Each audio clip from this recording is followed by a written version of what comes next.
Zit er bezig met de neus van. Met zo'n jongen dwars. Dus ik een tekening erbij. Jongens, wat is dit? De opstelling van Cambuur, wat is dit? Dit is een geheime opstelling.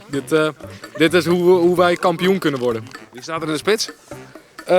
Ja, Pietersma. Je kan hem ook kennen als Huug-O. Hij is ook een rapper, dus...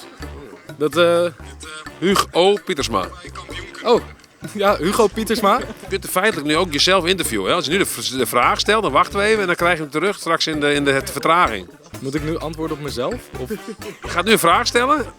Oh, maar hoe zien jullie dat voor je? Nou, wij zien dat dus zeg maar voor ons om de wedstrijden te spelen voor een goed doel. We moeten alleen nog de financiën regelen. Een voetbalveld. De shirtjes zijn al gemaakt, nog niet echt uitgeprint en alles. Maar ik zie het goed voor me. Ja, ik zie een goede toekomst tegemoet. Geweldig.